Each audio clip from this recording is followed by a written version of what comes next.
psychologist. I'm not a doctor. So please, that's my disclaimer is that, sometimes we need more than just a mindset. What we're doing here is we meet together, to kind of go over things that maybe we hadn't thought about before. That's what I like to do as a mindset coach is just to let us have these, moments to where we can uplift each other. Life is life, and right? And so sometimes it seems crazy. And we may feel like we are the only one growing through things. Well, we can be going through it or we can be growing through it. And when we realize that we have choices, we get to be more conscious about what we're going through or growing through. So this is our topic today is, are you a victim? I can bet if you're breathing, you're a victim. We've all been a victim, but do we want to stay a victim? We have a saying in recovery, victims stay victims, because when we get to recovery, whatever it is, the addiction recovery, food addiction, drug addiction, alcohol addiction, usually we're blaming somebody else for our problems. Blaming somebody else for our problems is not empowering. Good morning, Epic. Good morning. Sunshine vibes to you too. Thank you. I just love you too, Kim. I do. Thank you. I see these hearts and I know that's you. So good morning, darling. I hope you have an amazing day. So this morning we're talking about, are you a victim and how to deal with victim mentality? Because the reality is like I said, if we're breathing, we've been a victim before. I know you are here on Wednesday. It's Wednesday. So that's a win just right there that you're here, darling. That is a win. And I just love you so much. How did you get to be here on Wednesday? Because I know you had a busy day yesterday. So, yeah. All right. So I have my notes here so I can look at the comments also. Epic, I'm a victim of myself, more like a hostage. I love that, Epic, because that is so true. We victimize ourselves sometimes. So what brought our topic up today is there are some solid victims. The hospital called, no bed for mama till noon. I'm sorry. Hopefully she'll get in soon, but at least you got a deadline right now to noon. Sending y'all much love and many prayers. Okay? So most of us have been victims. Sometimes we're victims of, we've been victimized maybe mentally, physically, spiritually, emotionally, financially. In some way, shape, or form, we may have felt like we've been victimized, because that's the reality is we may have been. Sometimes these things don't serve us, and certainly the victim mentality doesn't serve us. Good morning, Akilish Kumar. So, Kumar. So we're going to talk about this today and break it down where am I the victim or are you dealing with somebody with victim mentality?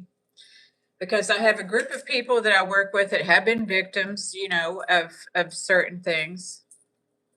And then I have a friend that I suspect has relapsed. And she is really in this victim mentality mode. And so I want to talk about this, as you may have that friend too, is when that friend is saying they. And that's what I heard her. She's saying they. And a lot of it is financial. And so it's like, are you putting money over love? If we're dealing with certain personality types, that's their MO, right? Is to put money over love. You owe me. A lot of people do that. We talked about earned guilt and unearned guilt. And sometimes that deals with, that creates an obligation. A lot of people are afraid to ask for help or afraid to receive help because they're afraid of that big O word, obligation. And so that holds us back. Sometimes that has been so deeply ingrained that we don't know when somebody's sincerely trying to help us and we're afraid to ask for help. So realizing, are you a victim? Because if you're breathing, you've been a victim. Sometimes it was unintentional, and sometimes it was intentional. And we talked about control on Monday, about what can you control? What are you powerless over? Certainly understanding my powerlessness helped me to understand to where I'm a victim and where I'm not a victim. So I'm going to get into my notes here because they're going to explain much of that. Lando. You know what? I have an amazing moderator up in here, and we would like you to stay, but I hope you're going to be able to get something out of this. But if you're not going to be very nice, you're going to have to go. Okay? All right. Thank you. I hope you'll stay, though, because this might help you. So, are you a victim? First of all, are you breathing? You know, we talked about that. If you're breathing, you're a victim. You've been a victim. But do you have to stay a victim? Bye-bye, darling. You have a good day. Happy Wednesday. Thanks, Kim. Epic. Touched a nerve. I know some people just want to get on here and get you upset. I think that that's true. And so I could choose to be a victim of Mr. Lambdo or not. And I'm not a victim of Mr. Lambdo because he's certainly entitled to what he chooses to say. He has that freedom. But I have the freedom to wear it whether or not I want to see it. Srinthi Badri, good morning. Top of the morning to you. Luis, yeah, but streamer the China. Okay, Luis, you're probably going to get out of here. I don't know what that is, but okay. Anyway, we're talking about victimization. You're welcome, welcome, welcome, but we're staying on topic because some people watch the replay of this and it gets annoying when I get off of topic, okay? So I want to be respectful of all people we don't talk about religion, politics, my age, or dating status. Good morning, Mr. Goddamn. So we don't talk about those things on here. We stay focused on the topic today. So are you a victim? So having compassion for ourselves is important. Compassion and being a victim is not the same thing. Sometimes we wallow in the victimization. Okay. And we may blame ourselves. A lot of times we may blame ourselves, for our being a victim, right? So that blame thing is not serving us. So we need to cut that out. But how are we doing it? And are we conscious of it? And a lot of people do it over and over again. I know I used to do it over and over again. Thank you, Kim. Yeah. So, yeah, he's not trying to be on topic today, is he? No. And I can't stay focused. So I'm so glad it worked out for a wonderful Wednesday that you're here today to keep this flowing and on the roll. So everyone thank Kim Valentine. All right. So having compassion for ourselves, whether we're blaming ourselves when we feel like a victim or we're blaming somebody else, having compassion is so important. Well, the thing is blame doesn't empower us. Blame just puts it off on somebody else. And when we're blaming ourselves, thank you, Mr. Goddamn. When we're blaming ourselves, then that's not helping us either. Good morning, John London. Yes, and thanks to Kim, because victims do stay victims. Do we want, and breeds responsibility? Yes. Because sometimes, here's the thing, is I had a girl that I was working with, and she had a drug addiction problem. She was a school teacher, and she fell asleep in class, so she couldn't teach class, but also her kids got taken away from her. These are pharmaceutical drugs. A lot of people think because they do pharmaceutical drugs, so her kids got taken away. So she would call me, and she would say, "Good morning, C. Cruz. It's good to see you." It does create character because we've all been victims, Epic. We've all been victims, but we don't have to stay a victim. Well, thank you. So what she did though was she's calling me and she said, my sister, because her kids got handed to her sister was gracious enough to take her kids so she didn't lose total contact with her kids. And so she's like calling me, telling me, my sister is trying to steal my kids. And I'm like, girl, are you a victim? I said, because ain't nobody trying to steal anybody's kids. Nobody's trying to ask for a couple of extra mouths to feed. Nobody's trying to do this. So are you a victim or are you going to do better? Sometimes I have to be hard like that. Sometimes I just have to go hard. So good morning, Don. Good morning. I have to call it like it is sometimes because we can't save our face and our behind at the same time, and it won't help somebody for me to co-sign their victimhood. So this puts me back to a friend that I have here that I think that has relapsed now. And so when I'm hearing this, they, this tells me they aren't taking responsibility, as was mentioned before by Epic. Is yes, we need to take responsibility.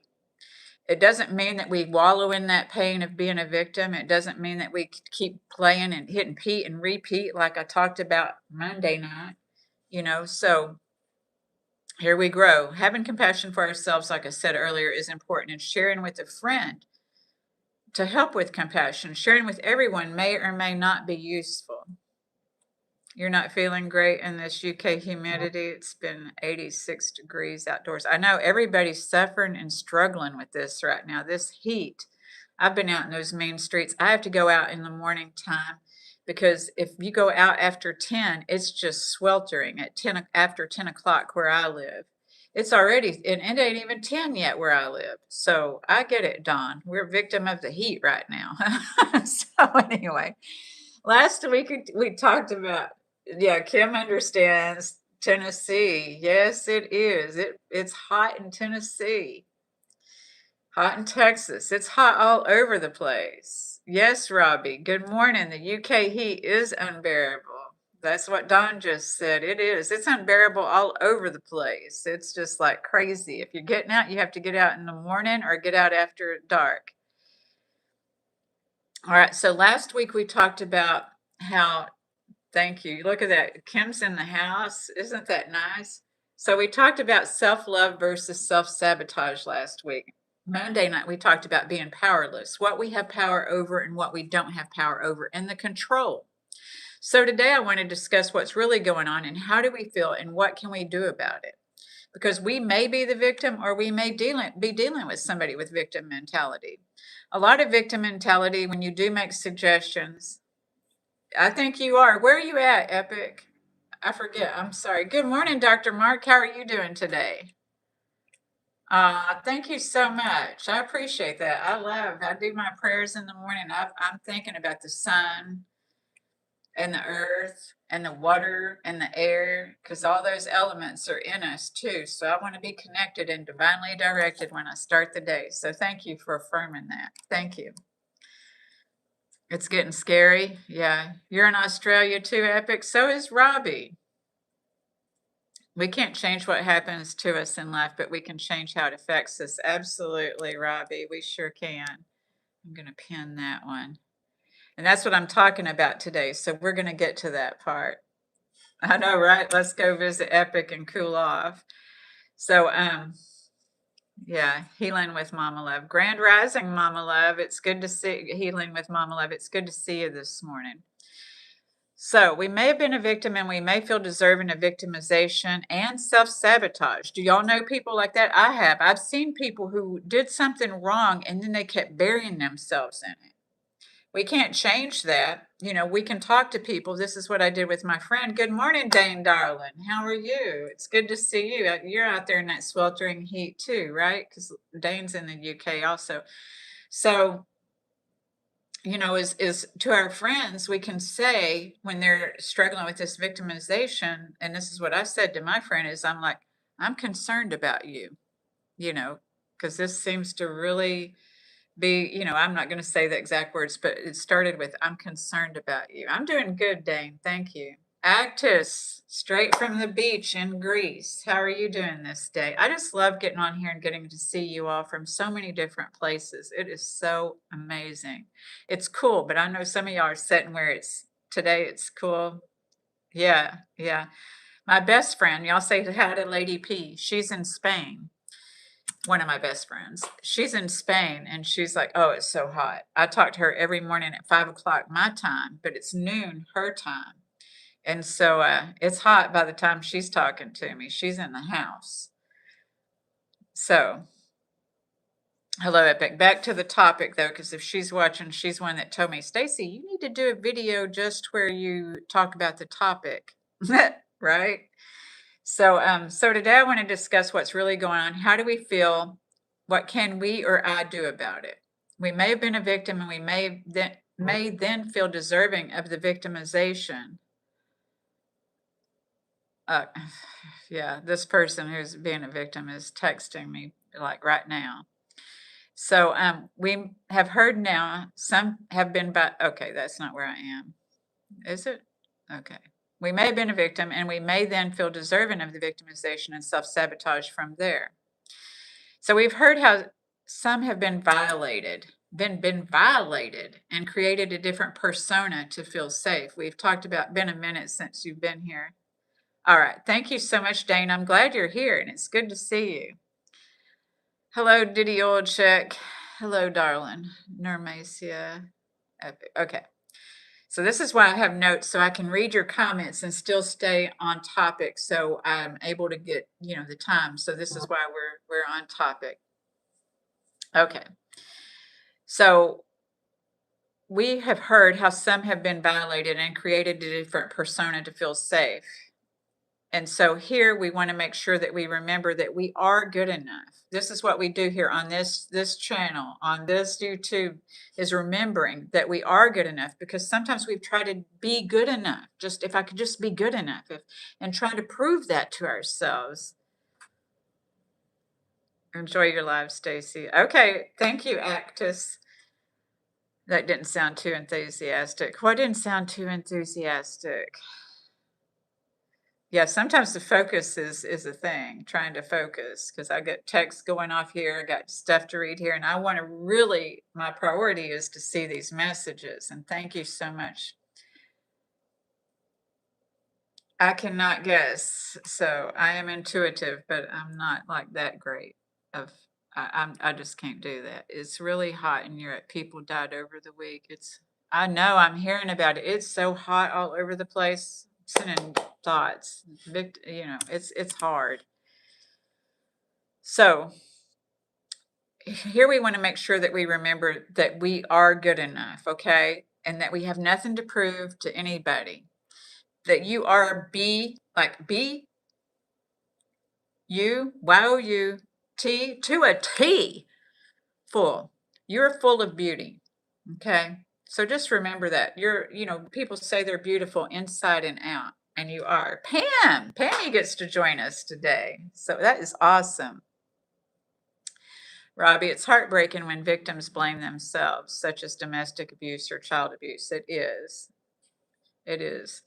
They do tend to blame themselves because they've been blamed in the course of their abuse. So they take on that mentality, because people quit breathing when they're being abused. So whatever is being pushed at them is what's sinking in. John London, sometimes after hardship, it can be comfortable to be the victim, but it's important to be the hero. Exactly.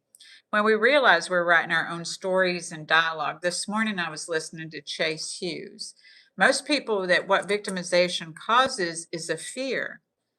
So this is, again, I'm always talking about the central nervous system and the autonomic system, and I love Chase Hughes, and so this morning listening to him, now, we're not a religious channel, but he was telling me that fear not is not just telling me, his video said, but what I heard was that it says fear not 365 times in the Bible.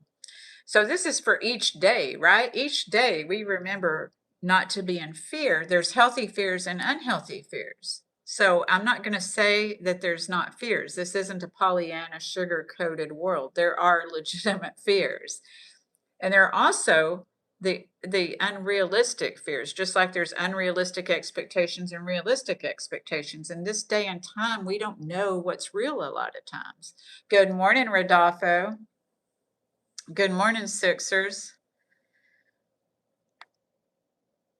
You're full of fat cells. Okay. Well, we talked about that, I think, on Monday, right? Did you? And irony. Yes. So get you on that, Robbie. I've been a victim of both. The shame is the hardest for me. Oh, Mama Love, I feel for you, because I understand there is a lot of shame and feeling when you've been victimized and you feel like we take the shame on because it's embarrassing. It's embarrassing when we're victimized. So then we become ashamed of being victimized, because we all are going to be victimized in some way, shape, or form, mentally, physically, spiritually, emotionally, or financially. And so, like Robbie said earlier, we can't change the fact that we were victimized, especially if you were child abuse, like was mentioned earlier. When you've had child abuse, You didn't know how to adapt to that. So your central nervous system has done, your body keeps the score, and your central nervous system has been amped up to anticipate and strategize how not to be hurt. So when we can realize if it's us running with that victim mentality, and I have done it, is that we can quit being a victim, but we have to realize where we don't have to own that anymore. So I'm going to get to that in this talk this morning. They are all amazing people. Everyone here is amazing people. I just love the way that y'all love and support each other. In here, I'm trying to read the comments and I accidentally hit. I don't know, but I'm 10. I always get yelled at and bullied and fake friends, and I always hold it in. Oh, no, Marissa. I hope that something we say today will help you. I wish I would have had some of the information that I get to share today that I got to learn as an adult with my inner child growing up. So your child is still here. So we will, be mindful that you're here, but thank you for being here, because children are so closely connected to what's true and what's real. I do believe this. I do believe. But the thing is sometimes when we are getting yelled at and bullied with fake friends, it does distort our perception of reality, because the reality is that you were born worthy, Marissa. You were born worthy. You were born holy, healthy, and divine. And so these things, like, sometimes our parents didn't know better. So we don't want to blame our parents, but at the same time, we have to acknowledge that this hurts, acknowledging that this behavior is hurtful. A lot of the parents in the old days didn't have the resources that we have today. And maybe that's your parents too, is that, we can learn a lot on YouTube. We can learn a lot by Googling, but our parents would have to know exactly what to look for to help them. Nowadays, things have been so, like codependency. They didn't know, my parents didn't know what codependency was. So, not in blaming our parents, but understanding the pain and being able to understand that pain, you're being bullied, isn't about you. There's so many people. See, I've heard that bullies are victims too. And I truly believe that a bully has been victim, and this is their way of trying to gain power over somebody else because their power was taken away. That's where cycles begin. That's how cycles grow. That's how cycles are. And what it does, the pattern is through your neurological system, and that is your autonomic and cerebrospinal, your neurological system. The amygdala carries all this so that you know how to react so that you don't feel pain. Your protective system is supposed to protect you. Your central nervous system, the autonomic, is if you're about to get hit by a car, you know to swerve, to avoid accidents. But the problem is when we're hurt mentally, emotionally, financially, spiritually, we don't know how to navigate. And so this is where the people pleasing comes in, and the desire for approval comes in, because it hurts and we don't want to feel that pain. So our bodies learn to navigate through this, walking on the eggshells, rocking the boat, those sayings like that. We don't want to do those things. But the thing is that it calls for us to be someone than who we are, because you were born worthy. You were born valuable. You were born divine. You were born with certain gifts. And sometimes when we're children playing, those gifts, that play gets interrupted.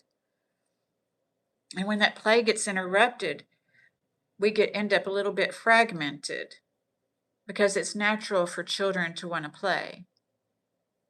That's natural.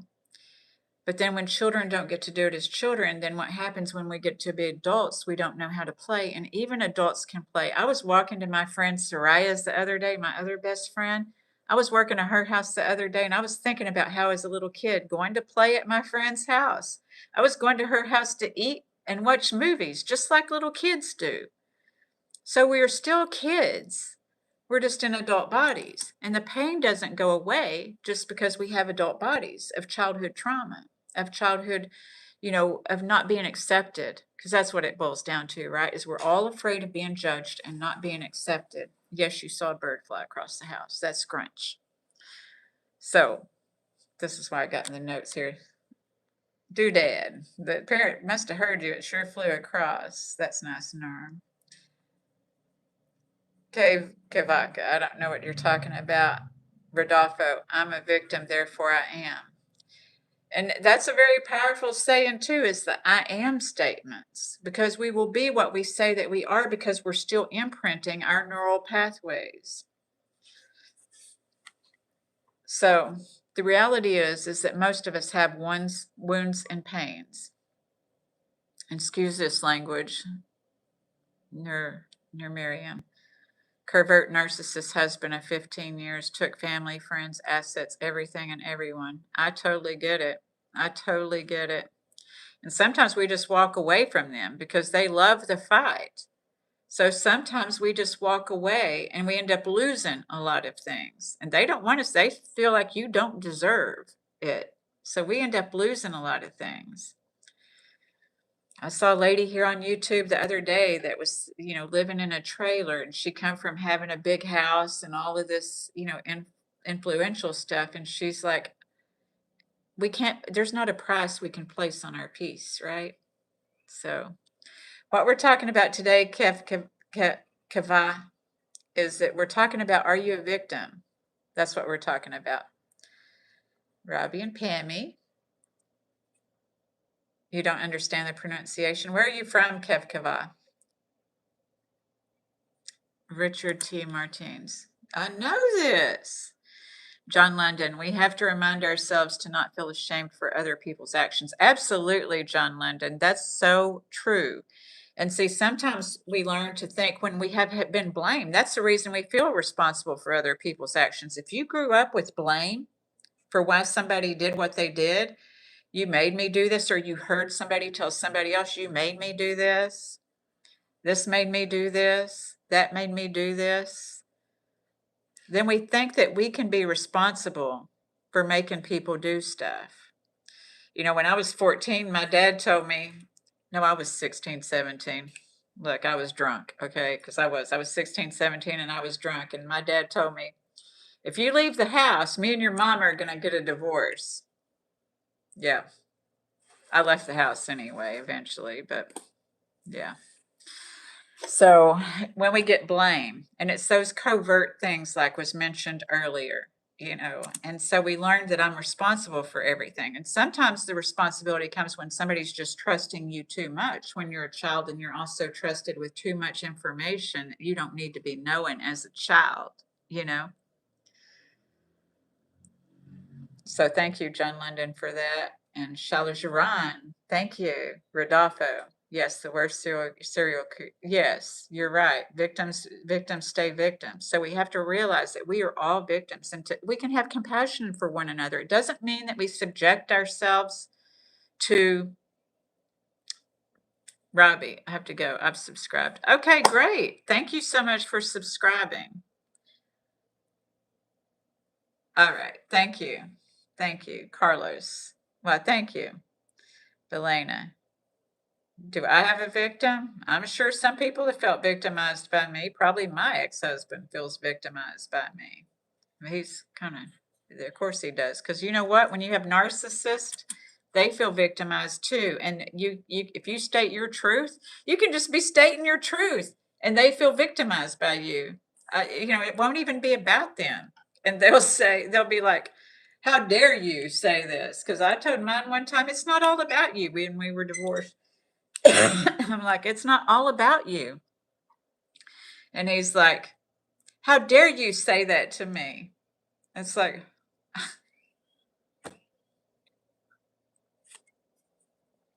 thank you, Ligmag, Rodolfo. But shame for letting it happen is different, I think, especially if you were in denial and really could see willfully blind. Oh, I'm going to talk about that, Rodolfo. Hang in here. I'm going to talk about that because I was like that too. And I had that shame. I know what that feels like. Strengths Bradry. Fun fact, and Sigmund Freud, who hypothesized, I love Freud stuff, that the root of emotional disturbances such as hysteria stem from actual, often sexual trauma experienced during early childhood. Yeah. Hello, Gil here from Brazil.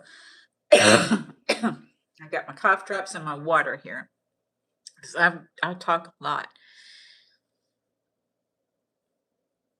Cat lover, how dare you talk to the center of the universe and tell them it's not all about them? Okay, that's right. They may believe they're the center of the universe. We're all the center of the universe collectively, and the center of the universe is a big boiling pot of atoms, protons, neurons, and that's what we are. That's what we are.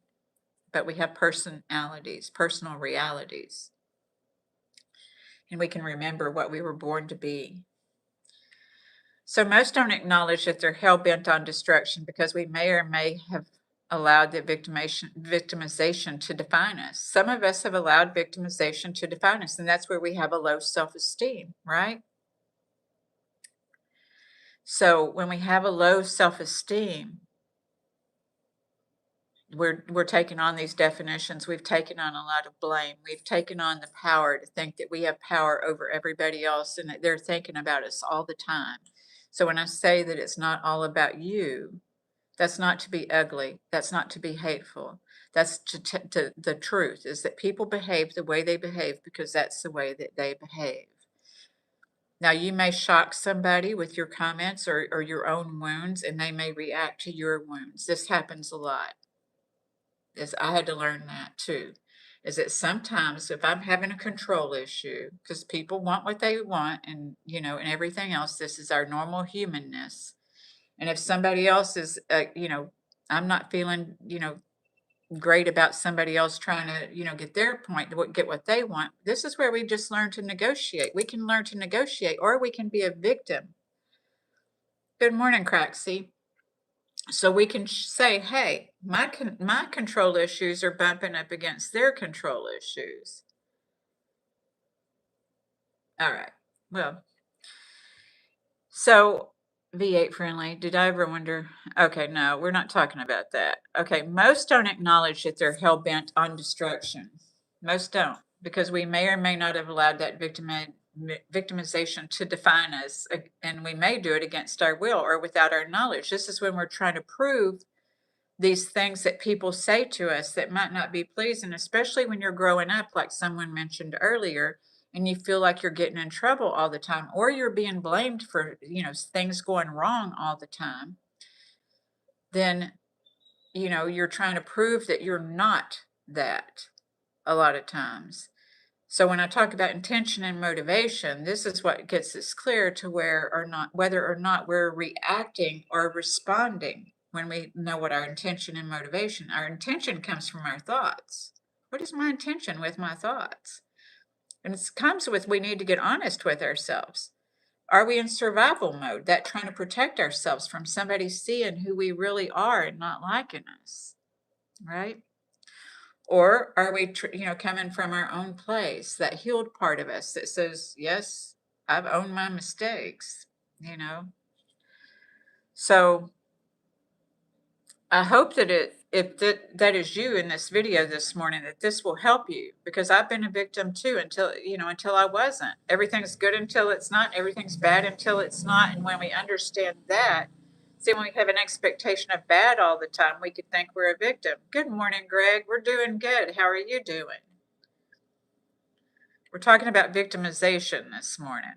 So I've said that if we're breathing, we've probably been a victim of something mentally, physically, spiritually, emotionally, or financially. Most of us have been a victim. I don't know of anybody who's not, or felt like they were, whether they were or were not. So if you're trying, because sometimes when people are trying to control you, the manipulation is victimization, right? So this is a really a real good topic, I think, for us. Okay, cat lover. I think Kim got distracted, so you're welcome to stay here, cat lover, but we're staying on topic, and we're being serious. So what we need to learn. Thank you, Kim.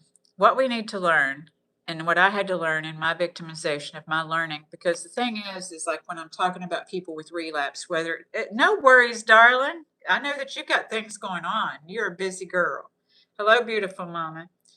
So the thing is that, when I learned about victimization was in codependency. Okay, so I got sober, and then we talked Monday night about just removing the addiction, and whether it's food, drugs, alcohol, shopping, scrolling, doom scrolling, whatever the addiction is, what are you looking for? And a lot of people don't realize when they're reaching for that it's their central nervous system. They're feeling uncomfortable. Your central nervous system deals with your feelings. So if you're feeling uncomfortable, you may feel a fast heart rate. You may not feel like you can breathe, causing an anxiety attack. I'm not saying all of them are that way. Some people have legitimate chemical releases that probably produce their anxiety attacks. So I'm not a doctor, so don't stop taking medicines if you're on medicine, because I'm not even suggesting that. What I am suggesting is that this will affect your digestive system, your respiratory system, and your cardiovascular system when we get in that catastrophic mentality of all these what ifs. Is that we're not running at our full capacity because we're not thinking of unlimitedness. We're thinking of these limitations of the can'ts, usually what I can't do, or what if this happens, and these things that, may be victimizing. So what we need to learn is when people are peopling, and, sometimes we distract ourselves trying to save people who are victims. Not all victims want saving. Not all victims want help. So they may want saving. That may be what they clearly state, is that they want saving, but they just want you to do the work for them. And you will repeatedly do the work for victims who stay victims. I know for me and my victimization, it's always when the pain gets great enough, am I willing to make the change? Because they're not going to change. Okay? They behave the way they behave because that's the way they behave, and they're not going to change. The only thing that's going to change is me. Good morning, Mr. Simon Bitter. It's good to see you this morning. You're just making a protein coffee? Well, good. Getting your protein. You need it, girl. You're running like crazy. So the thing that helped me because I got sober didn't mean that people started acting right. It didn't. I thought that my whole world was going to change just because I got sober, but it really got harder because I didn't have the coping. I couldn't cope like I used to by escaping with the alcohol and getting illusions, because when I was drinking, I could go into my illusions of what I thought that, make stuff up. It was easier to make things up when I was using. So I couldn't make these things up anymore, and I had to deal with the reality as it was, and I still didn't anymore have the coping skills to deal with it than I did before I started drinking, before I started using food, before I started, using food for comfort, using drinking for spirits, using drugs for peace, using shopping to fit in, because I had a lack mentality, or using we can try to be popular on social media. I tell people I am not an influencer. I am not. But I do hope that what I do set an intention, and I'm motivated to create the change that I want to see and to help other people. Your addiction's motorcycles, Greg? That is so cool. Well, that's a healthy thing, as long as you're not putting anything out in money that you can't afford, as long as you can afford it mentally, physically, spiritually, emotionally, and financially.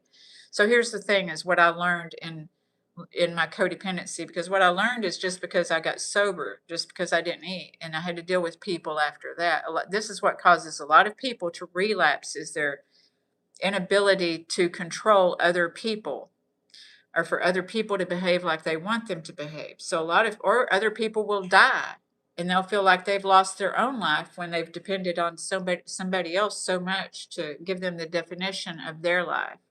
I used to wish I could drink as an escape, but my body won't tolerate much of it. Well, that's a very good thing, Rodolfo. So what I had to learn for me, now again, this isn't a religious channel, so when I say God, you may have your own name for God or higher power or what have you. But, I had to learn what's my business, God's business, and somebody else's business. And the way somebody else behaved wasn't about me. I didn't need to get in somebody's business if I didn't like the way they were behaving, to tell them all about it or to try to change their behavior. Now, if they hurt me, I could set a boundary. But if they were just behaving in a way that didn't have nothing to do with me, I needed to stay out of it, because I needed to be clear on my intentions and motivations. So some popular victimizations that I've seen is that of childhood, like was said earlier. I have heard of parents saying very unloving things to their children that no one should be told. I've heard this. Total characterizations that do not apply to a child. You have half water, half beer, was born with a bad kidney. Yeah, you got to watch the beer with the kidneys, don't you? Good morning, Lori. Hello. It may not be morning for you. So, and these children that felt unwanted have grown into adults who felt unwanted. This is the problem, is that they will still, if they felt unwanted as a child, they grow into an adult that feels unwanted. So they may be trying to get someone in their whole life to make them feel wanted. But nothing, thank you, sent from Pet, but nothing is going to make them feel wanted until they heal the wound of not feeling wanted, if that makes sense. So when we heal the wound of not feeling wanted, then we can be open to wanting. Because if our whole focus is that I don't want to feel unwanted, and we try to make people prove to us that we're wanted, some people will, some people won't. But will it ever be enough? Have any of you ever been in a state where you felt like, I just can't do enough? I know I have felt in that state. I just can't do enough. And I had to tell somebody that I loved, look, I love you, but I can't love me too, because there was never going to be a time when I could do enough for this person. So I was going to lose myself. Hi, who's I can't say your whole name, but yes, of course I have talent, but we're talking about the victim mentality right now. So thank you. So those children have grown into adults that felt unwanted too. Even if they were adopted by great parents, they may still wonder why they weren't kept. And while they don't know the word abandonment or what it meant, a child doesn't have the capacity to understand what that means, and they may continually try to prove themselves, or to the other extreme. Thank you. You're welcome to stay here. I hope this will help you this morning, Husa. I can't say the rest of it. I apologize. When I can't hear it, it's hard. So they may go to the other extreme and feel like a victim their whole life. I think their life's journey is to overcome that, because I believe all of our life's journey is to overcome things. And victimization is definitely one. Some people go through the life with a victim villain mentality their whole life. And so, they're looking for evidence of why they're not accepted, or watching people to feel rejected.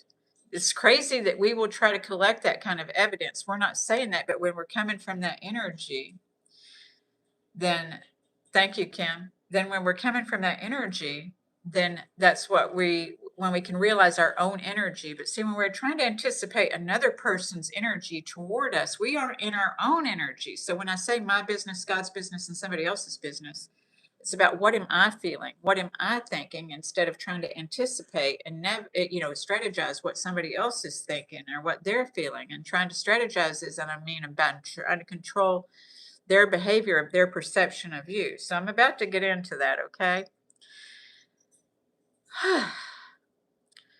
So when we get into the adult bodies, like I said before, it doesn't mean that pain goes away. Thank you, Hudsa. Because our fear of survival, that central nervous system and autonomic nervous systems are still active. So we're unknowingly anticipating their next move or their next reaction, whether we acknowledge that that's what we're doing. But when we get in our business, we'll be like, oh, when I'm feeling anxious, it's because maybe I'm trying to figure out what they're trying to do. Hoods. Well, that would be easy. Thank you, Hoods.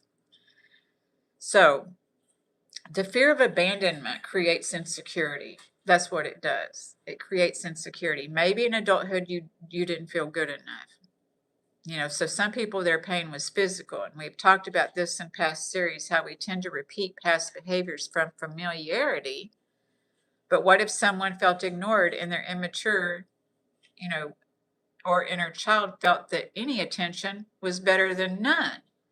I know that I went through that. I felt like any attention was better than none. I tried the whole time in this childhood thing, trying to get my dad's attention, trying to get his approval. And when I couldn't get his approval, I started dating a guy that wore the t-shirt that said, I'm the guy your mother, that had the Good Times van on it, if y'all remember that. Some of y'all may be too young to remember the Good Times van. Like living on eggshells. Yes, Don. So then I started dating the guys that had. Thank you so much for subscribing, Hoods.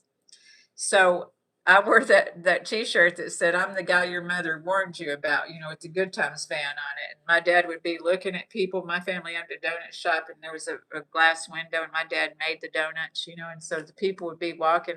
These guys would be like, "Your dad's giving me dirty looks." He still didn't approve of me. But he did approve of me after I got sober. That's the odd thing, was I got high and I drank with my dad. But when I got sober, I finally got that approval that I had always sought my whole life, when I didn't care anymore, when I didn't care.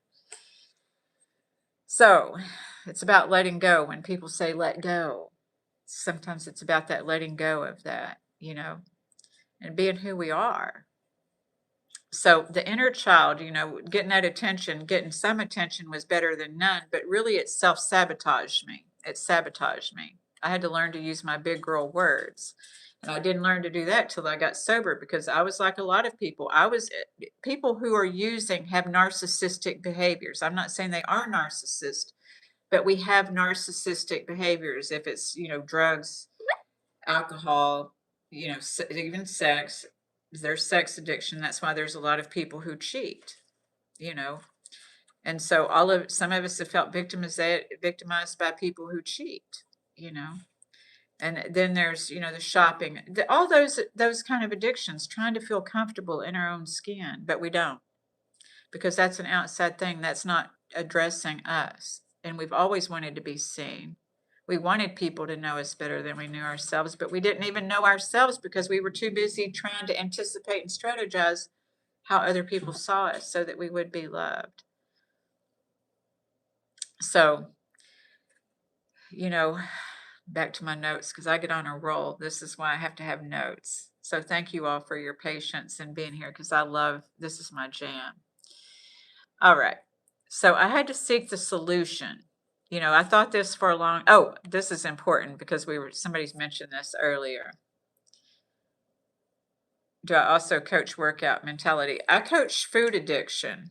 And the workout part is I don't work out with people, but I do know people who do have workout coaches. So if you're interested, just email me, Hoods, because my email is in the description. Thank you for those hearts, darling. So do we knowingly walk into this victimization, this self-sabotage, and all of this stuff? Do we knowingly walk into it? I don't know about y'all, but I did. Thank you, Kim. I don't know about y'all, but I did. I would think I was innocently and blindly being a victim of these. So I would be like,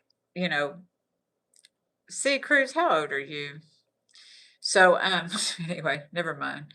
So I would think that I would innocently and blindly walk into these things. I'd be like, oh, I'd play this dumb blonde like thing, and that helped me but then it didn't help me. It worked until it didn't work. This is what I mean by our survival skills, because I was afraid of looking stupid. So then I started playing a dumb blonde. See, so when I talk about, I don't tell us to become somebody else, because I was not a dumb blonde. I played a dumb blonde so that people wouldn't have expectations of me, right? I did that. I'm not proud of that. I learned that as a teenager to do that. And then I took it into my early 20s as I'm like, oh, I don't know why they did this.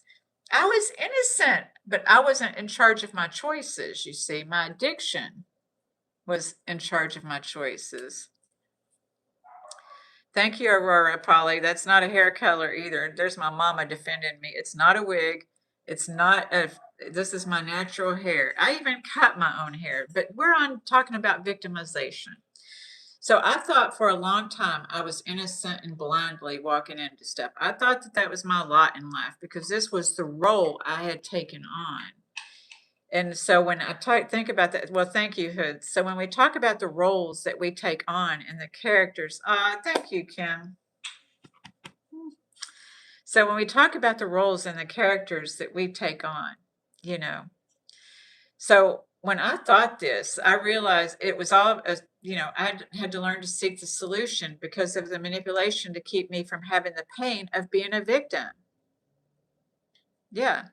So I was manipulating, trying to keep from the pain of being a victim, but it wasn't the solution. Manipulation, and I had to realize, oh, this is a manipulation. Playing dumb is the manipulation. Doing this is a manipulation. You are not dumb. You're not innocently and blindly walking into stuff. You play a role in this. Flexibility mentality. Well, certainly if you work on your mind, and some of us have these imprints. Some of my best friends have these imprints. And so, like one of my friends, she's like, when I wear chipped nail polish, she's like, oh, I could never wear chipped nail polish. And she's not judging me, but she's just saying because of the imprint she had, she can't wear chipped nail polish. I wear that stuff like I'm a doll from the old days, because I used to put nail polish on my dolls and they would chip, and I think it's cute when I have chipped nail polish. But it's about our perceptions, and our perceptions come from our belief systems and learned behaviors, and some of that in itself causes us to feel like a victim, because maybe we had a parent that was a victim or somebody else. So you understand that, Hood. So being able to open our mind to seeing things differently, that's what I can help people do. But they have to want to, because I'm not trying to, I do not do that. So we have to, sometimes some of the things when I had coaching and therapy, I had to make it make sense, because there come a time where I couldn't manipulate the thoughts anymore, and I couldn't get an illusion, and I was trying to make it make sense. And so I needed a coach to help me make it make sense. So I had to learn that maybe I had to learn that maybe I or you couldn't help if you were a victim in childhood or continuing to be a victim. But I could help with being a victim in adulthood. So in adulthood, we don't have to be a victim anymore in adulthood. You can help it if you were a victim in a childhood. Okay. So children don't know the words that are under the umbrella of insecurity. They don't even know I'm feeling insecure. They call it afraid. So they grow into adults who are afraid, but they may not know what they're afraid of or why. So this is where your central nervous system's amped up, and you don't even have a relationship with your central nervous system because nobody ever taught you about your central nervous system. My bestie, Lady P, she's like, I'm so grateful you taught me about my nervous system, because a lot of us don't have that relationship and know why we're doing what we're doing. And maybe it's survival skills, and we can turn those survival skills, when we realize what they are and why, into tangible tools. So, the umbrella of insecurity, because their pain and fears as children were often shushed. So they only learn as adults to validate their pain and forgive themselves for the power. We have to forgive ourselves for the power we gave the circumstances that made us feel victimized. So this isn't denying your victimization. It's acknowledging and identifying the pain so that you can quit trying to protect yourselves with behaviors that no longer work. So learn to use your words, and that means expanding our vocabulary and feeling the pain of feeling rejected that was buried, so we can allow the acceptance, because that's what's on the other side of rejection. Is as long as we only have the word rejection, we're going to keep trying to navigate from rejection, and that's what you're going to be working on, and you're going to give more power to rejection than to acceptance. So when we experience the pain, we can grow through it and realize that that wasn't really necessarily the truth. That might have been at one time, but it doesn't have to be the truth today, because in reality, we're all going to be rejected and we're all going to be accepted. And it isn't indicative of who we are or something being wrong with you. It means that we all have our own personal realities, and your personal reality is not going to always fit with another person's personal reality, and that is okay. That is okay. You don't have to twist yourself into a pretzel to be someone that you're not. So learn to use your words, and that means expanding your vocabulary and feeling the pain of feeling rejected that was buried, so we can allow acceptance of ourselves and quit trying to be accepted or run to false esteem acting like we don't care, and then feeling sad and sabotaging by burying ourselves deeper into the loneliness or addiction. So let's identify some of the core inadequate feelings, because sometimes a person last night, somebody that I get to work with tells me about inadequacy.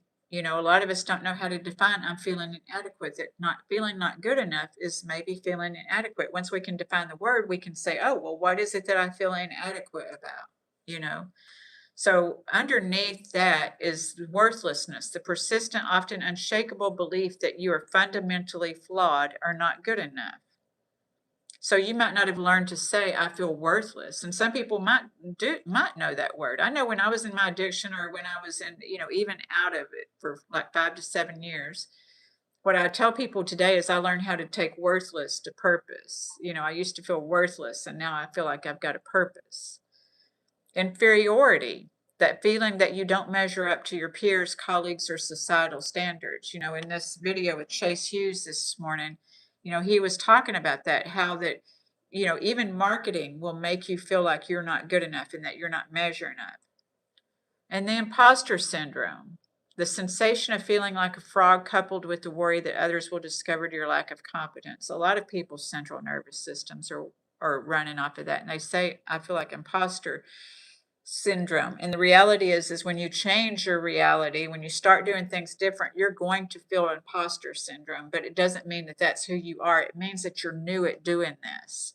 You know, so I talked about last week or this week, picking one thing that you can do today that is more empowered, not just slapping an affirmation on it. You know, like if your bank account's in the negative and saying I'm a millionaire, that's not really a reality. And you're going to call yourself, because you know the truth. You have a truth within you and you know the truth. So the reality, when you get with your truth and you want to put a mantra on that, is saying, you know what, I'm not going to spend money on Amazon or whatever it is today. I'm not going to spend money on this today or that today. I am collecting money in my account by doing this behavior and embedding it and imprinting. I gave an assignment right last week about writing, because writing is a good way for memorization. I think John London spoke of that the other day too, is about how that writing is that imprint. So here's the defensive and protective feelings that we may have if you're not familiar with those. Fear of failure and rejection. A lot of people's central nervous system is just trying. And that, what are we trying to avoid when we're just trying? What are we trying to avoid? Because that's what it is, the fear of failure and rejection, right? So when we know that we're just trying to avoid and can focus on what we're trying to do. So and that's an intense dread of making mistakes. This is where we get into that perfection, or being judged, which often leads to avoiding risk in social situations. Vulnerability. A lot of people are afraid of being vulnerable, that deep discomfort with being open or authentic, resulting in putting up emotional walls to protect yourself. That need for control. This feeling that if you micromanage every detail in your life or relationships, that nothing can go wrong. See, this is the thing, is that a lot of our parents were taught to control. Now, my poor mama, she used to think that if I got home by 10 o'clock, I couldn't have sex. You know, mama.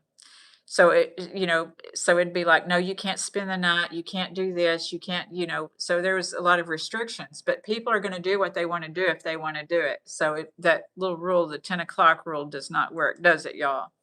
I hope that little girl's not still on here. But anyway, because this is not made for kids. But so the interpersonal and social feelings. So the jealousy and envy. Sometimes we feel like we aren't getting ahead, and so we may even blame other people and make up stories about them doing something is why they're getting ahead of people. So HUDs. We're not talking about that today. So am I experiencing jealousy and envy? Is it suspicion? No, it doesn't work, Mom. An inability to trust the intentions or love of others, often resulting in the feeling of constantly on the edge. When we're suspicious all the time, we're always trying to figure out what other people's motives are, but do we ask what our motives are?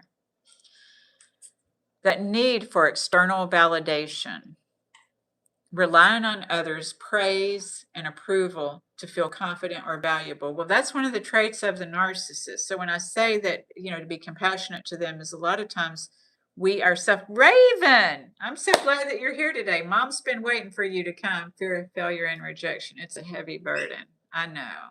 Yes, she is here, Mom. She made it. So I'm going to summarize this too, so y'all just hang in here, okay? Hello, Vizzies. It's good to see you, Raven. Good to see you, Vizzies. So next is the cognitive. Okay. All right. So next is the cognitive and physical feelings. Self-doubt, constantly second-guessing your decisions, choices, or abilities, right? I know some of y'all have felt that. I used to feel that too. Perfectionism, that feeling that your work or life is never quite right, and a belief that if something isn't perfect, it's a failure. You know what? We are all perfectly imperfect, and there's so much freedom to accepting that perfect imperfection of ourselves. Social anxiety, stress and physical tension in social settings, often driven by the assumption that others are constantly judging you. So when I said earlier that it's not all about you, is that there's not people constantly judging you, but that is a fear. See, that's why I said it's one of our biggest fears as human beings, is that somebody's judging us. We're taught in religion that there's somebody judging us. So anyway, I'm going to break it down here, okay? We're going to break it down now. So when we begin this journey and this, we can learn the other side to the sunny side. So when we start learning what we feel, what we're trying to avoid in these things, we can then be open to, well, what do I want? See, when we understand what's on the other side, well, what do I want? Your social anxiety's through the roof, Dawn. Breathe, darling. We're going to be breathing here before y'all know it, okay? Raven, been watching first time. This is the best subject for me to listen to. You are very welcome, darling. I'm so glad you're here. Mom's been wanting you to come, and so I'm glad that you made it. I'm so glad that you're here. You're such a sweet soul. So I want to talk about this. What event made you feel worthless? Okay, was it not having clothes or play like other kids? Was it being cheated on? Chances are, if it wasn't having what the other kids had, you may go from one extreme to the other, but the most common is over shopping. To steal as an adult to look better since you didn't get to as a kid. It still does not heal the feeling of worthlessness because the clothes or the gadgets have no feelings, but you do. And they may have not been acknowledged because you may have not, I wrote this, so sometimes I can't even read what I wrote. So you may have not known what was driving you as the ego does, the survival mode. So when people are overspending, they may not know that they're in survival mode, and that's why they're overspending, is that the way that they want to be perceived. Because at some point, someplace in themselves that they were afraid of the way that they're perceived. So if you were cheated on, you may micromanage and not be able to stay where your hands are. And it may affect your creativity, as you may always be trying to keep the next person from cheating on you. We have to heal from those relationships where we were cheated on before we can move on to another one, because it wasn't fair that you got cheated on, but it causes pain to where you're going to have these survival skills if you don't heal the pain. And that survival skills will actually push people away because you're going to be operating from your fear. So if someone cheated on you, you may be controlling so you will feel safe and not know that they're not doing anything wrong. And that still makes a person question why they are there, because trust is the foundation of a healthy relationship. But if you don't trust that you have picked the right partner, that's on you. No, I'm not a psychiatrist. I'm a coach. I never had nice clothes, and shopping was my addiction when I got a job. Yeah, it is, because we had that, if you had that pain of not having things like the other kids had as a child, and you looked at that and you wished, when we get grown, thank you, Miss Kim, when we get grown, we're going to try to fulfill these things, because this is what we come from, with a lack mentality. Sometimes it's a lack of money. Sometimes it's a lack of love. Sometimes it's a lack of being seen and heard. But, we have to know what our own lack mentality is, so that we don't overdo, because we will overdo. That's our natural thing that we will do. So, if you don't trust you found the right partner, that's on you. Because we need to take our time. In love addiction, we jump from partner to partner to partner. And this is why, a person is not going to fix you from your feeling abandoned. A person can't fix you. You have to fix that. So it will, be smothering if you go into a relationship not having healed those wounds and you have that behavior and you don't heal the wounds from being cheated on, then you're going to smother somebody else. And that's not flattering and it won't feel good. And that partner may then be like, I can't handle this. I know that I've been the smotherer and the smotheree myself. And I'm not proud of that, but that was my survival skills. That was my central nervous system trying to, my dad cheated my whole thing. So I expected people to cheat. So I was going to catch them before they did so they couldn't. Were you afraid to be vulnerable because you would get something to cry about? Right? That fear of vulnerability. Oh, come on now. Y'all know that you were told, if you cry, I'm going to give you something to cry about. So that was just an imprint that was sent down for ages. We're not blaming anybody. It's not good or bad, but it did cause us not to want to be vulnerable. So later, told that. Okay, when we were afraid to expose our real feelings later on in adulthood. 100%, yes.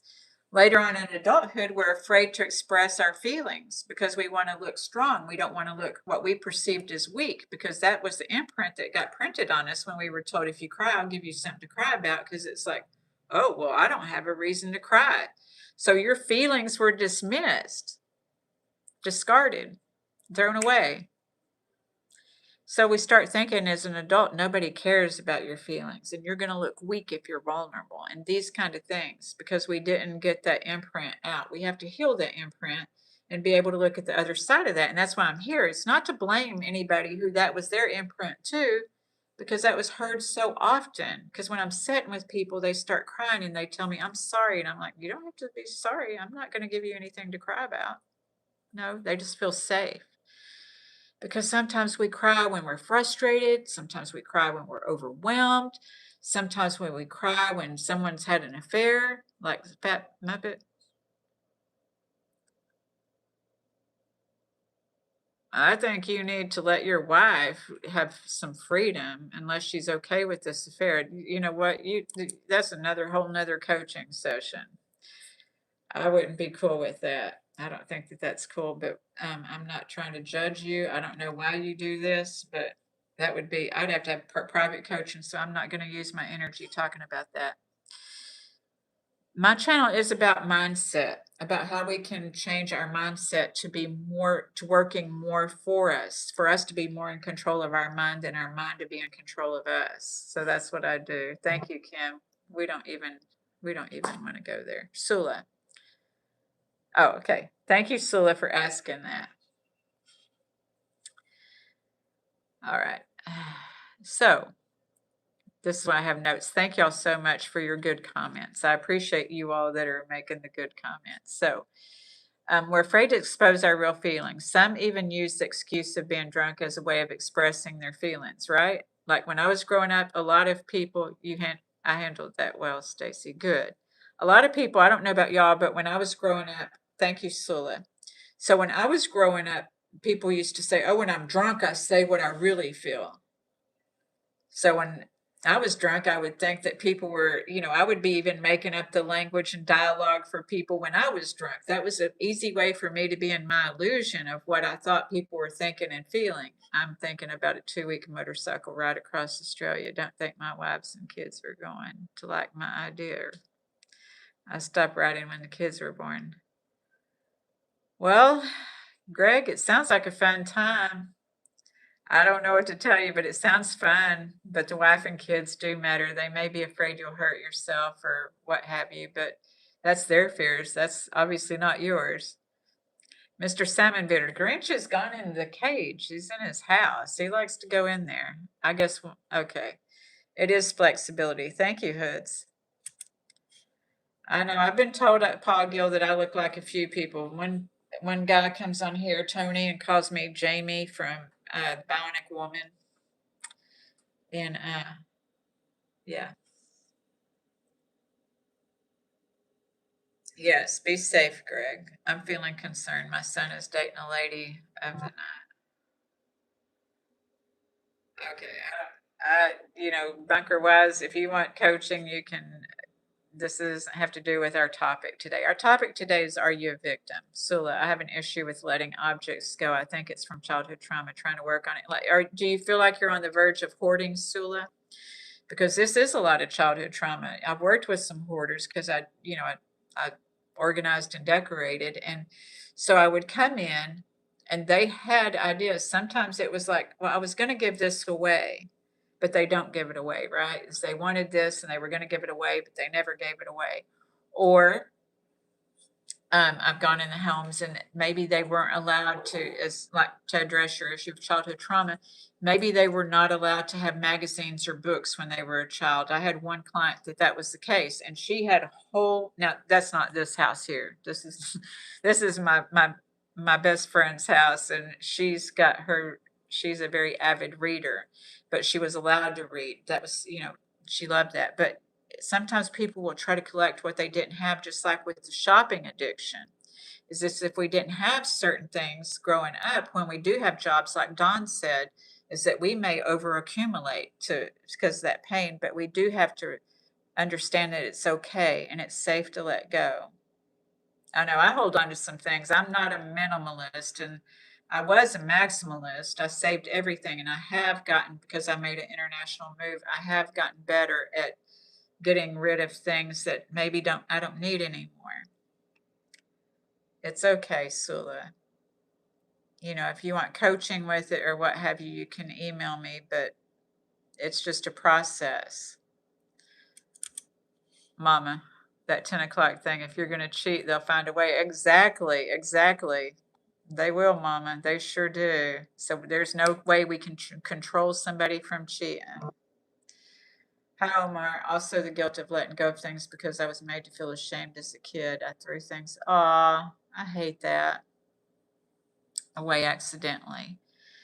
So it's just about setting an affirmation, Sula. If you do know that you have something in your house that isn't serving you, that maybe even it has a bad energy to it, and that might be a great healing process to you, to be able to even write out a ritual, write out a note for this, write a note to it and say, look, I've been afraid to let you go for so long because you held a place in my life, but I'm trying to change the way that I'm feeling about things. And I know that you are not my life, even though you held a place. And just because you're a material thing and I'm going to let you go, whatever you need to make up in your own words.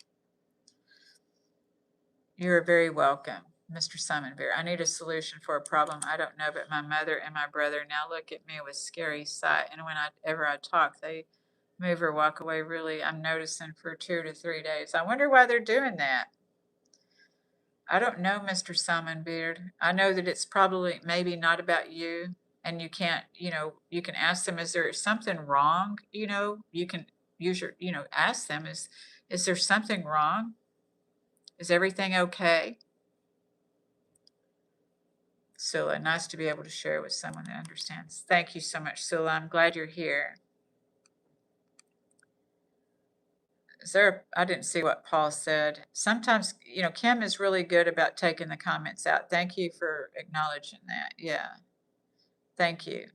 Hoods. Do I know split mentality? I don't know that I'm not an expert in that. My ex is a terrible hoarder, even batteries that don't work. Oh my goodness. So some popular victimizations I've seen is that if the child I've heard of parents saying, oh, I already did that part. Sometimes I lose my spot, y'all.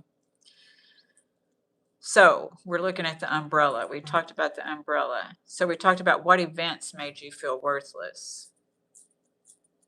That these things outside of ourselves don't have feelings, but we do. So it's about understanding the feelings that we have attached to those things and understanding our own feelings.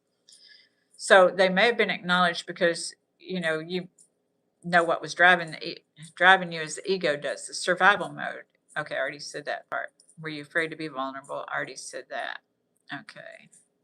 So again, we may go to extremes and tell people our vulnerabilities unconsciously, hoping and giving them the power to heal us. And while they may even desire to help, very few know how. And we may use, and we may use our vulnerability as an excuse to control people. Oh, thank you so much, Sula. Did that make sense? We may use our vulnerability to try to control people, because if we didn't get what we wanted or lost what we had, because this is what human conditioning is about. This is what drives us, is getting what we want or losing what we have. So sometimes if we're afraid of losing what we have or not getting what we wanted is when we start acting up. It was when those fears come in, right? That drives a lot of our fears. And so we may try to manipulate another person and our vulnerability to use control. Some, like as it was said before, I was cheated on before. So we may be trying to make a person check in with us and text us all day long. I don't know about y'all, but reality wise, I can't be texting somebody all day long to make them feel secure. I know that one of one of the things that for me, if I partner with somebody else, they have to be confident. And that confidence means is that they have to, be trustworthy and trusting. Because somebody who's confident probably isn't going to cheat. They're probably not going to need to get a girlfriend that's 30 years younger. These kind of things. This is what I have made up in my mind about what confidence means to me. Don, not saying I'm perfect. I have issues, but I know we all have some. We are all a work in progress. We don't have to be perfect, Sula, or push them away so they cheat and then it confirms it. Yes, exactly, Sula. That's that proving it that I talk about, and a lot of people don't understand. But we're proving our low self-worth when we are trying to control somebody, and we haven't thought about how I would feel if I were the one being controlled. Oh, Kim, Stacy really helps me think before I speak and is wonderful at calling me out on my business. Kim, I love you and your transparency. Thank you so much. Yeah. Kim's fired me a few times for calling her out, but I'm not really fired. Thank you so much. Yes, you may email me, Mr. Simon Bear. Yes. So I don't know, a lot of us don't want to admit that, but we can do the same thing, expecting different results, or take a deep dive into why we do what we do rather than focusing on why others do this to me. Because as long as we're trying to protect ourselves from others doing this to me, we're still putting that energy out there. Sula, I live in Mexico right now. Don Woodland, as they say, loose lips sink ships. Yep.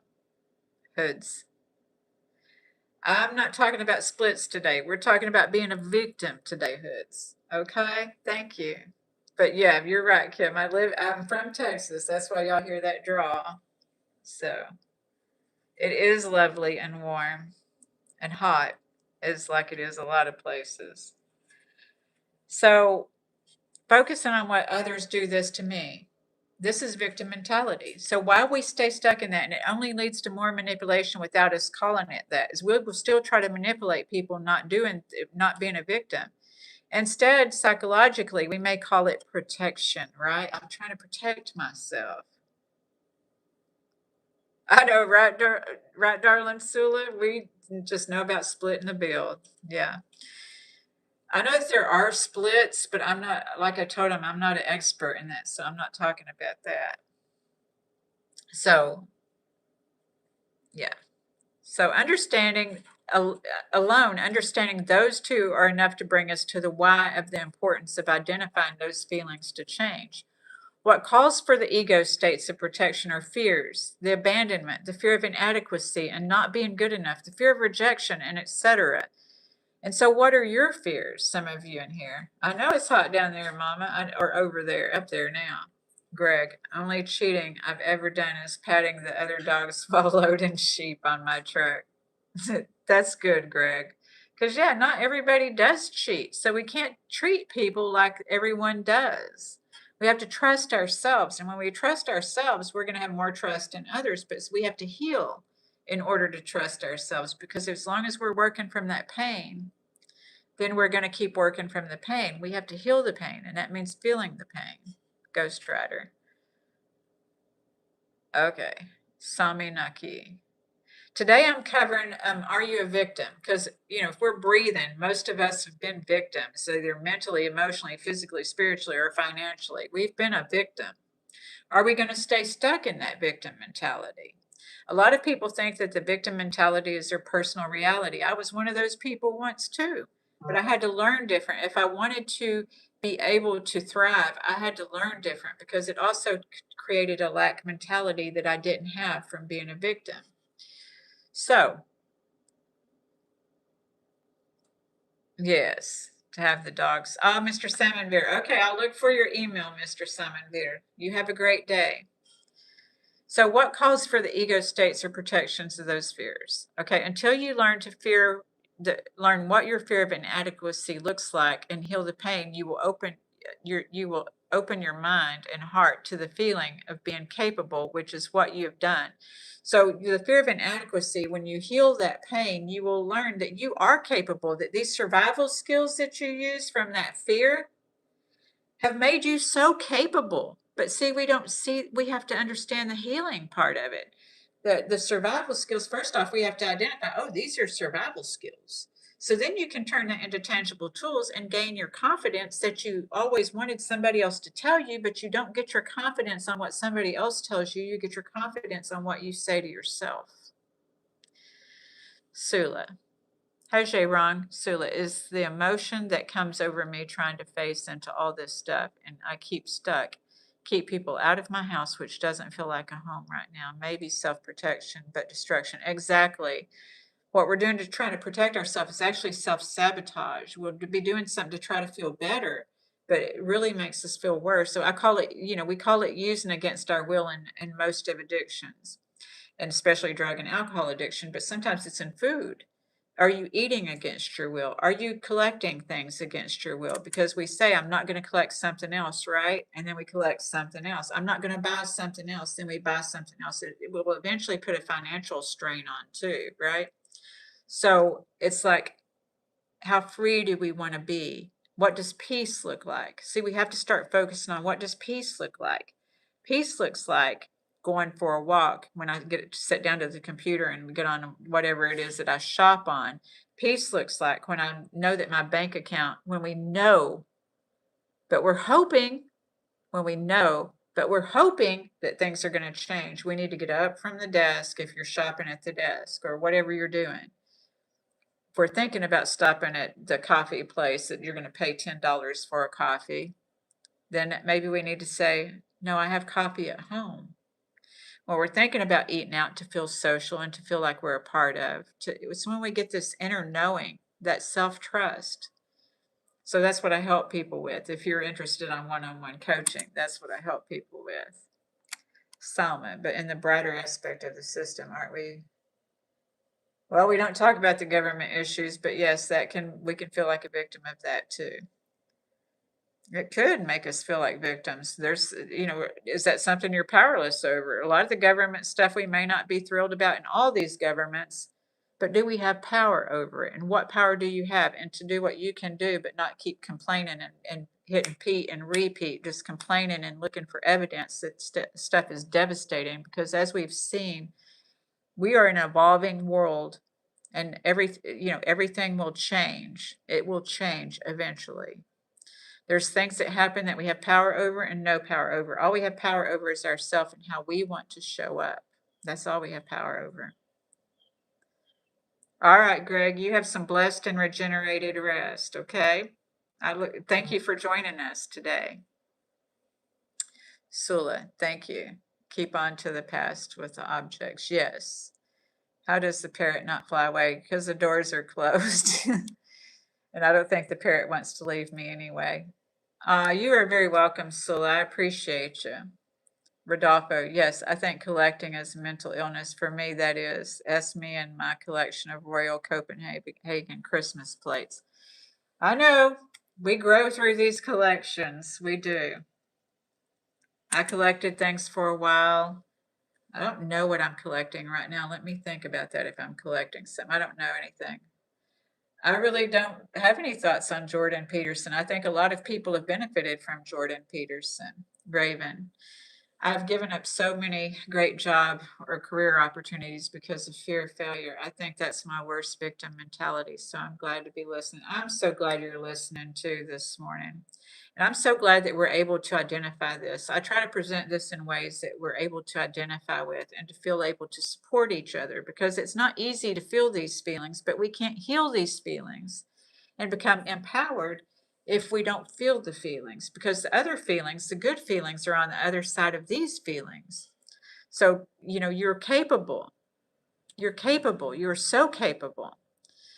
So you were born good enough, but did you feel you weren't? And so what did I write there? Okay. So, tell yourself, I am good enough. Raven, I had to put that on my mirror because I didn't feel good enough either. And somebody suggested to me, and it was like I would be sitting at a table, and I've shared this, some of y'all have heard this before, but I would be sitting at a table and there would be a woman there, and she would seem so intelligent and so interesting. And so I would be sitting there thinking, she's intelligent and interesting, and I'm not. And so my whole focus would be on who around me was looking at her instead of what I was doing, not getting the attention. I'm a Leo. We like attention. So anyway, I would be like, why? So I had this mentality and this lack mentality that because somebody else looked smarter or looked more, interesting, then I wasn't. And that's not true. That's not true. So these are the lies that we tell to ourselves. This is where we victimize ourselves. This is why we don't trust ourselves, because our soul knows this is a lie. This is a lie. So that's when we victimize ourselves, when we sit here comparing ourselves to somebody else. Kim said it the other day, comparison is the thief of joy, but it's also the thief of your self-esteem, because you're not thinking about yourself if you're comparing yourself to somebody else. So you have your talents, skills, and gifts, has been asked of me this morning, but you have to identify them. And you do have them, Raven. I know that you do. You are a sweet and beautiful soul. Yeah, you have to find out at what point your mind switched to that mode. Exactly. Exactly. Your why. When I had to figure out my inner child wound, because I had an inner child wound too. And it was just like I was telling you right now. And it manifests in a variety of ways. When I look at my own behaviors, my own fears, and then I can find my shortcomings. When I fear this, how do I behave? So I used to get all sullen and stuff when I'd be sitting at that table with that person that was more interesting than me and my perception, and I'd get like kind of your body language, right? Your body language will start drooping when you feel like people are better than you, and you kind of start wanting to hide, but you want to be seen at the same time, right? So yeah, he was your professor. That's cool. That is so cool. I know he's helped a lot of people, Selma, so that is really cool. Good morning, Roman King. Smoothie, the cat. Okay, Sama, you're pretty nihilistic and trying to find a way around it. But it kind of leaves you open for an open slate to be nihilistic. I totally understand that too, because, yeah. But it doesn't mean that you don't have your beliefs because you're nihilistic. Salma, he wanted to offer affordable education. Ah, yes, that's very cool. Mom, Raven, the perfect job. The perfect job is going to come, Raven. It is. I suggest putting that I am good enough on your mirror, because when I learned to put I am good enough on my mirror, like it's been said by many coaches in this field, when I learned to put I am good enough on my mirror, then when I would be sitting at the table and I would think somebody else was interesting or what have you, then I could tell myself, it was that program myself that I am good enough, because somebody else is interesting doesn't mean that I'm not. See, it's not that either or mentality. We come in harmony when we switch from that either or mentality. Okay. So you may never get the apology that you deserve or the validation that you want from the one who hurt you. You can only validate yourself and give yourself permission to move on from that feeling, but you still may have the imprint from it. Sometimes, as I said before, the apology we need to give ourselves is for allowing these things to have power over defining us. That's the apology that we need to give ourselves. So you're perfectly imperfect, because we all are. We all are. We want to quit longing for what we thought or fought, for thinking it was unattainable, for what we thought or fought that we thought was unattainable. And that there was, and thinking that there's something wrong with us. We all have fallibilities and we all have perfections. But most of it, they switch off and on. It's not just a either or. So the adventure takes us to what are our real shortcomings, meaning the behaviors and body language that can change. Is it jealousy? When I thought somebody was more interesting, I was jealous. So I had to understand, Stacy, you're coming from a jealous place. That's that comparison, right? That comparison feeds jealousy. So on the other side of jealousy is admiration. So until I could decide, Stacy, you're jealous. What does that look like? Just because she's interesting doesn't mean you're not interesting. That's rationality. It's not rational to think that because somebody else has something or is something that I'm not, that you're not. That's not rational. But we might not have learned rational behaviors. It's okay. We can at any time.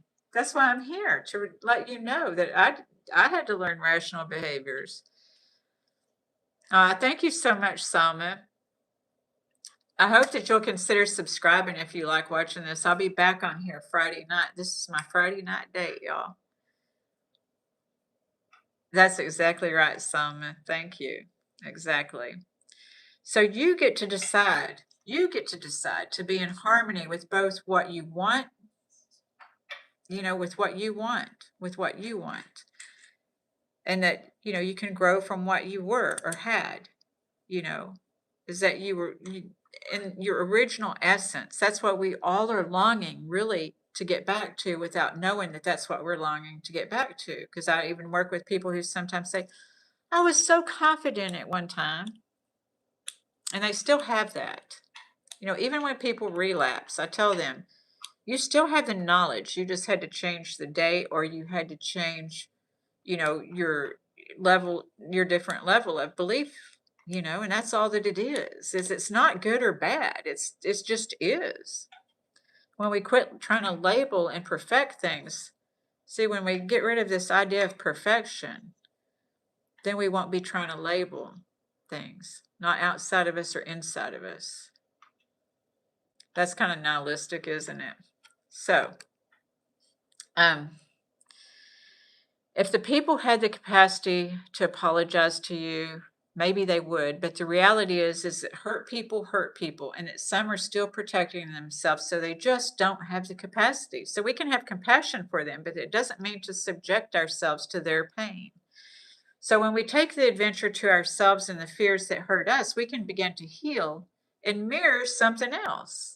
See, a lot of times we think, when we're thinking I innocently and blindly walk into things, we're thinking that we're just attracting these people, and we are, but we're also attracted to these people. And this is when we get in harmony with ourselves, is why was I attracted? This is like when we're being responsible for our own part in this, is it's not to blame ourselves. It's not to blame ourselves. It's to get that relationship with ourselves so that we can heal that part of us that was attracted to that, of what we thought. And it might have been an illusion.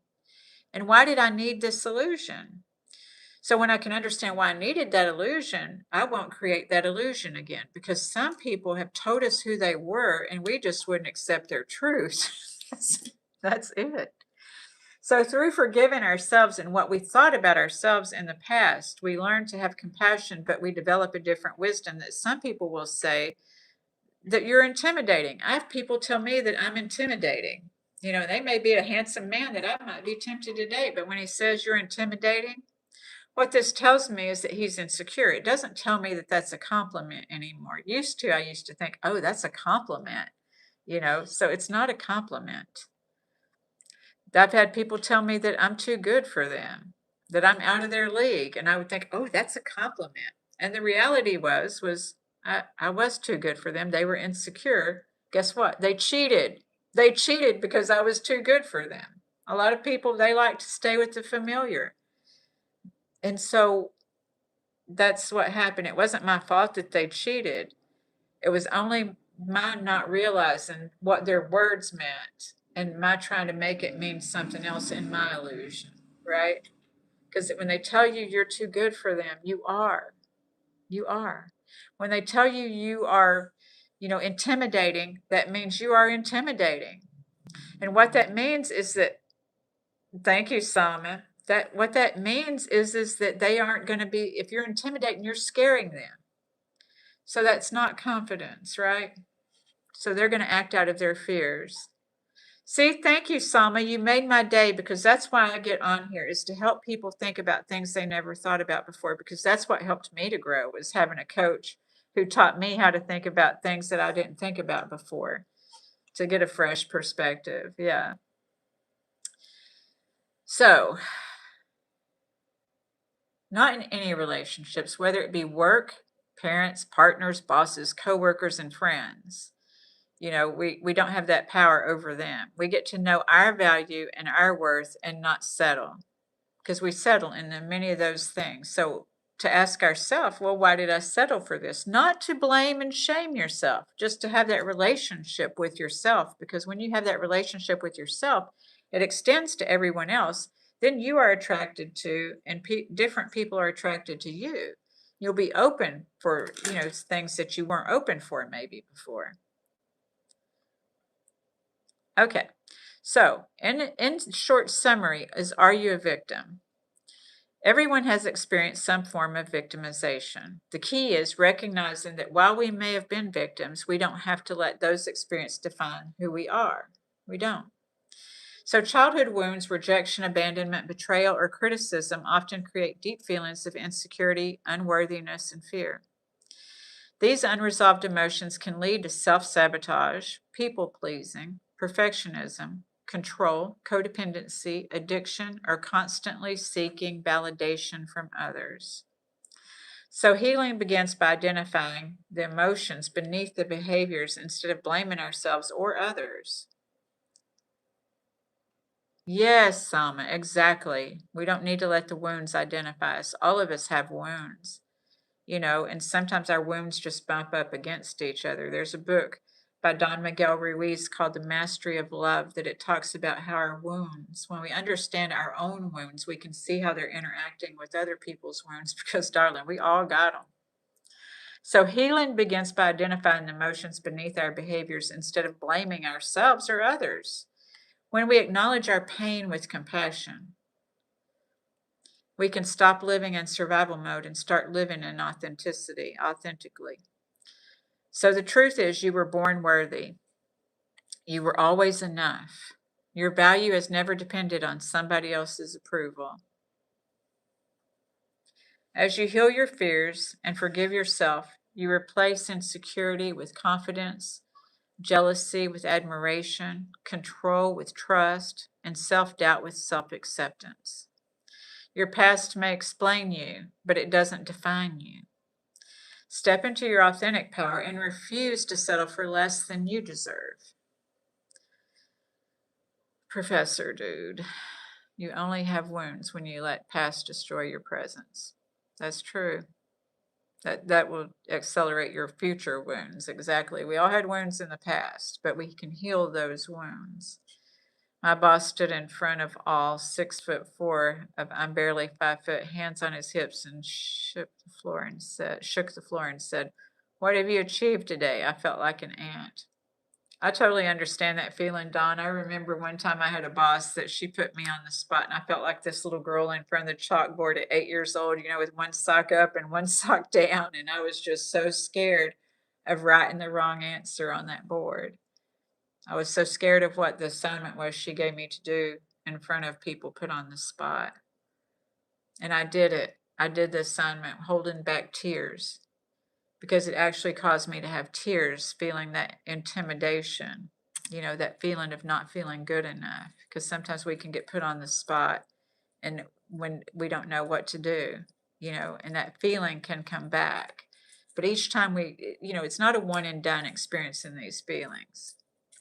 It helps us to develop a different and better relationship with ourselves. Well, he was a micromanager so he could feel safe, because he probably felt like he was afraid that his boss, it always rolls downhill. And sometimes that's why we have bosses that are unbearable, Or we have bosses that are so attached to their self-image that they have no compassion for anybody else, that they're just trying to look good at the detriment of others, the pain of others. So I hope that this has been helpful today, and that it's going to help you be able to see yourself more clearly, and that it has given you a different, fresh perspective. Thank you. Thank you for sharing that, Salma. And that, you can carry that with you, that we're all perfectly imperfect, darling. Right? I am good enough on your mirror, Raven, and anybody else who needs it. Kim already knows I had her put it on her mirror, So you are good enough. And when we realize how good we are and our value, we'll quit settling for less. But we have to understand the pain. The pain doesn't just go away on its own, or it would have already gone. You wouldn't be still experiencing it. Because we get a fresher perspective when we heal that pain, you see. I'm so glad you can have your AirPod in to listen to on a gym full of teachers and professionals. Thank you so much, Pam. I'm so glad you were able to be here this morning. As you know, if you're struggling with weight, or you want to have somebody to watch that sticks with the program, that sticks with doing these things, Pam can be working out, doing things while she's at work. She's in the gym right now, I think, but a gym full of teachers.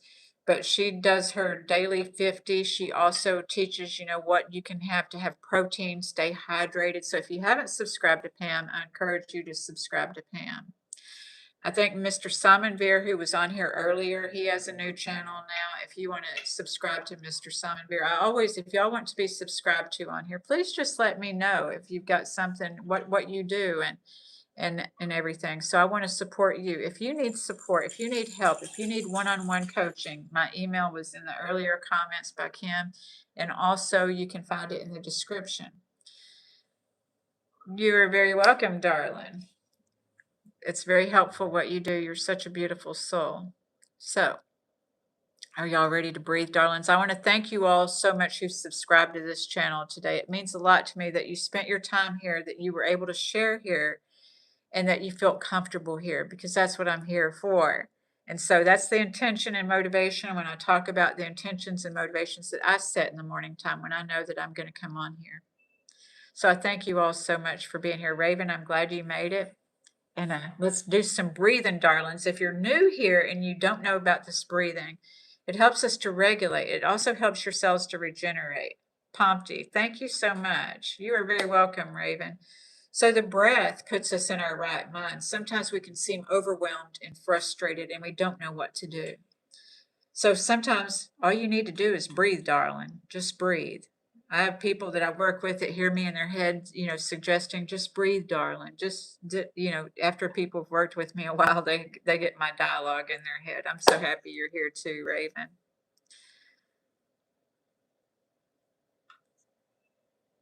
Yes. Yes. See, this is what I love about y'all. Sometimes I don't catch all these comments, and I don't always, but that y'all get to love and support each other. We have a great community here. I am so happy that you're here. I really am. You're feeding your soul, I hope. That's my intention. Because when you have all these feeds going through and you can stop anywhere, thank you for stopping here. Thank you. So when we breathe, we do the regulation and regeneration so you can get in your divine mind. Also open up your intuition. A lot of times people are running off of expectations and think that it's intuition, but when we get to breathing, we get to this present moment to make decisions off of the present moment, like was said earlier, instead of the past pains. Okay? So we breathe in all the way to our tummy, because as children, that's what we did. Returning to our childlike state is remembering our own innocence. So returning to our childlike state, breathing into your whole belly. If you can hold it for 4 counts, holding it for 4 counts and thinking about what do you want today? What's your intention today? How do you want to, what do you want, to do? How do you want to feel when you're doing that? What is one thing you can do today that's going to be different? Maybe it's not collecting another thing for your home today. Maybe it's not collecting another thing. Maybe it is just saying, today I'm not going to collect something. I'm going to go for a walk, get some fresh air. I'm going to breathe. I suggest to clients to breathe 5 minutes a day oftentimes, to just get in check with themselves. When I have clients, I breathe in between the clients so I can come back fresh and regenerated. All right, y'all ready to breathe, darlings? We're going to do 5. I'm not keeping you on here much longer, not all morning. Let's breathe, darlings, because what if we're all breathing together and we're breathing out peace into the world? What if we do that when we do that exhale, gentle and slow? Because there's only so much we can control. All we can control is right here. So let's breathe out peace. Breathe in our comfort and breathe out peace. So let's do it. We're going to do 5 of those. We're good enough already. So breathe in. Feel in the belly, the shoulders rise, hold it. And release.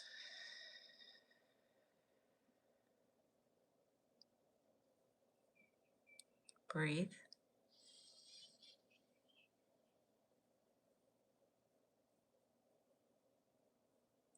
Hold it. Release gently and slowly through your mouth.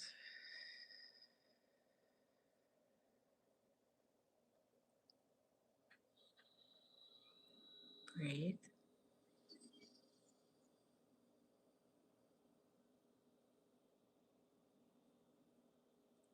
Hold it.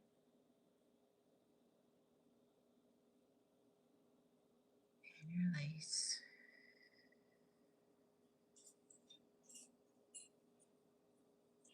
Just 2 more. Breathe in.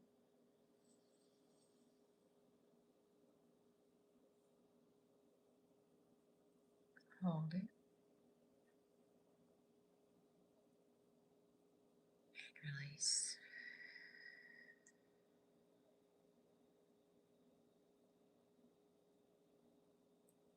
Last one.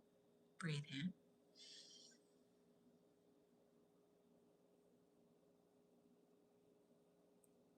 Hold it, thinking about you are the hero of your own story. How does that feel? And release gently and slowly any victimization for today.